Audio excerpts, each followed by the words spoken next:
live, it's Lady Gaga's newest single, Bad Phailhaüs. As if there could ever be such a thing as a bad Phailhaüs. On that topic, no baking this week. But speaking of Lady Gaga, her production company is called House of Gaga. What the hell? Way to bogart my style. Are we going to be seeing the international House of Pancakes? Perhaps some House of Parliament sauce? Wow, both of those were red and blue. I wonder if we need a logo change. No, it looks like a gas station. No, that's wrong. So I got my hair cut at a new place, and like every other place I've ever been, he completely ignored what I asked to do, and I'm stuck with this. But hey, it's fine. I have a plan for dealing with him. Oh, yeah, Alex is here as well, in case that wasn't already clear. Bust like this, or maybe, I should bust like this, or, I could bust up like this.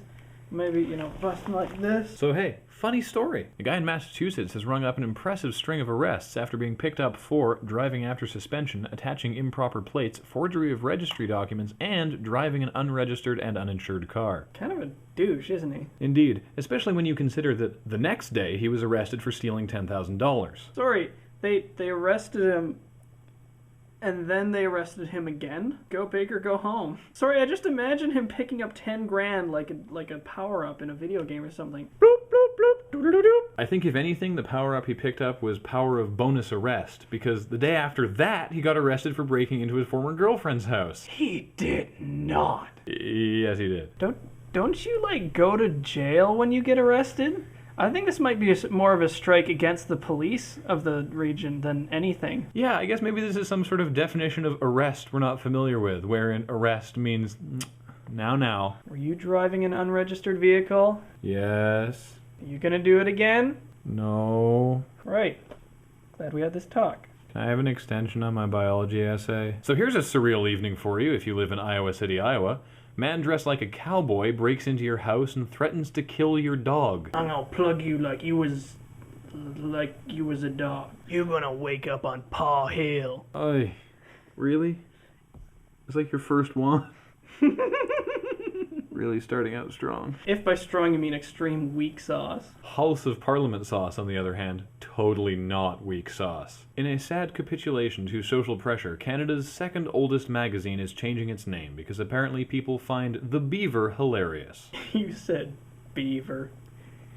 It also means vagina. A big problem that the magazine, which was founded in 1920, faces is that it gets blocked by workplace word filters and people can't read it. How are you going to find out about Canadian culture if the word beaver is filtered? Huh, Mabel, look at this. According to this website, Canada doesn't have a 5-cent coin. For everyone else around the world, we have a beaver on our 5-cent coin. The animal, not the vagina. Though that would be pretty funny. The problem now is I'm just getting this mental picture of someone going to a currency exchange to trade a bunch of Canadian money for some Vietnamese money and saying, I want to trade this beaver for a dong. You need a lot of dongs to get by in Vietnam. I think the real question is, can other Canadian coins also have double entendres applied to them? On our dime, the 10-cent coin is a schooner, which at its time was the fastest in the world, called the Blue Nose. And that could probably be a dick. Yeah, maybe if it had been left out in the cold, the Canadian winter cold. Because we have the Olympics later this year, one of the commemorative quarters has a 4-man bobsled team on it, which, while not as erotic as luge, is pretty gay. It's 4 guys in a man train loaded into a penis-shaped ice rocket. Even our toonie has a bear on it, which is a euphemism for hairy gay man. It used to only have 1 bear, but now it has 2 bears because he got lonely. As they do. And while we're on the subject, every single Canadian coin has a flaming queen on the back. She's not actually on fire. Yes? Fun fact, the Queen of England has the powers of the Human Torch.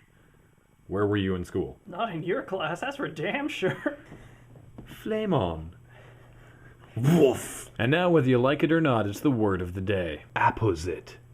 Not to be confused with opposite. It's apposite. He dismounted the wall with apposite grace and style. These jelly babies taste quite apposite. Oh, can I have one of your babies? Yeah.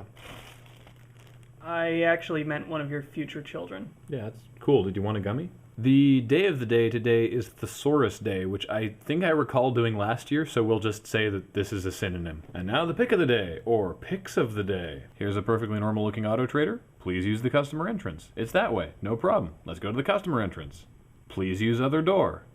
Not pictured as the confused group of customers stuck in an infinite feedback loop. We see this sort of disaster happening in Gmod all the time, like Raggedy Ann and a cyclone. Get down, you little flower, the food and the sick, kimochi, Well, that's the weirdest dance party I've been involved in all day. And so, from Lady Gaga's newest single, Bad Phailhaüs, this has been Graham. And parts of Alex. Saying, but which parts? Send your guesses to failmail at loadingreadyrun.com. I don't want to get an email about your bits. Well, it's gonna happen now. I edited this. Why did I leave that in? Yes, master.